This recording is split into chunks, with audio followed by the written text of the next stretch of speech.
Hi అండి, vanilla sponge cake. దీనికోసం 1 glass sugar తీసుకున్నాను.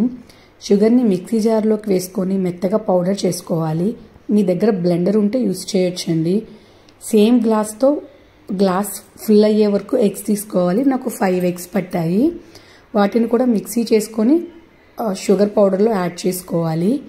దీనికి నాకు 1.5 గ్లాస్ మైదా పట్టిందండి. 1.5 గ్లాస్ మైదాని యాడ్ చేసుకోవాలి. ఒకసారి ముందుగానే జల్లించుకొని అప్పుడు ఈ మైదాని యాడ్ చేసుకోవాలండి. ఎక్కడ లంప్స్ లేకుండా బాగా మిక్స్ చేసుకోవాలి. దీనిలో సన్ఫ్లవర్ ఆయిల్ యాడ్ చేసుకోవాలండి, లేదా బటర్ యాడ్ చేసుకోవాలి. పల్లి ఆయిల్ మాత్రం వేయకూడదు. ఒక 1/2 spoon baking soda, 1/2 spoon baking powder, 1 spoon vanilla essence add చేసుకోవాలి.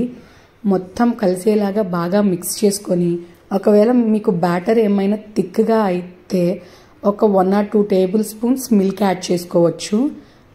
నెయ్యి రాసిన బౌల్లోకి యాడ్ చేసుకొని 2 టైమ్స్ ట్యాప్ చేసుకొని ముందుగానే 10 మినిట్స్ ప్రీహీట్ చేసుకున్న గిన్నెలో పెట్టేయాలండి. మంటని లో ఫ్లేమ్ పెట్టి ఒక 50 మినిట్స్ పట్టిందండి ఉడకడానికి. కంప్లీట్గా కూల్ అయిన తర్వాత పీసెస్ కింద కట్ చేసుకుంటే మన కేక్ అనేది రెడీ అయిపోతుంది. వీడియో నచ్చితే సబ్స్క్రైబ్ చేసుకోండి.